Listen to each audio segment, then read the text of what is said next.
So guys, അപ്പോൾ welcome back. അങ്ങനെ ഒരുപാട് നാളത്തെ ഒരു വലിയൊരു ബ്രേക്കിന് ശേഷം കൊമ്പന്മാർ കളത്തിലേക്ക് ഇറങ്ങിയിട്ടുണ്ട്.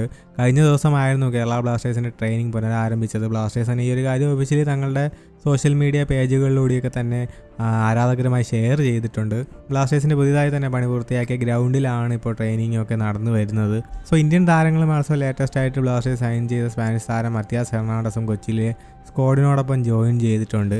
ഇനി മറ്റു വിദേശ താരങ്ങളും ഇന്നും നാളെയുമായിട്ടൊക്കെ തന്നെ ജോയിൻ ചെയ്യുന്നതാണ്. അതോടൊപ്പം മറ്റൊരു കാര്യം എന്നാൽ ഇത്തവണ നമ്പർ 10 ജേഴ്സി അത് ആരാകും അണിയുക എന്നുള്ളത് പല ആരാധകരും വിട്ടു നോക്കുന്ന ഒരു കാര്യമാണ്. ബ്ലാസ്റ്റേഴ്സ് ആരാധകർക്ക് പ്രിയപ്പെട്ട താരമാണ് നമ്മുടെ അഡ്രിയാൻ ലൂണ. വർഷങ്ങളായി അദ്ദേഹമാണ് ഈ ഒരു ജേഴ്സി നമ്പർ 10 ജേഴ്സി അണിഞ്ഞു വരുന്നത്. സോ അദ്ദേഹത്തിന് ശേഷം ആരാകും എന്നുള്ളതൊക്കെ പലരും നോക്കിക്കാണുന്നൊരു കാര്യമാണ്. പുറത്ത് വന്നിട്ടുള്ള അപ്ഡേറ്റ് അനുസരിച്ച് ബ്ലാസ്റ്റേഴ്സ് ഇത്തവണ ജർമ്മനിയിൽ നിന്നും സൈൻ ചെയ്ത മെർലോൺ റൂസ് ട്രോയിജിലെയാണ് ഇത്തവണത്തെ 10ാം നമ്പർ ജേഴ്സി അണിയുന്നതെന്നാണ്. 22 വയസ്സ് മാത്രം പ്രായമുള്ള അറ്റാക്കിംഗ് മിഡ്ഫീൽഡറാണ് മെർലോൺ. അപ്പോൾ ഗൈസ്, ഇതൊക്കെയാണ് അപ്ഡേറ്റ്. അപ്പോൾ വീഡിയോ അവസാനിക്കുന്ന അടുത്ത അപ്ഡേറ്റ് വരുന്നതായിരിക്കും. ബൈ.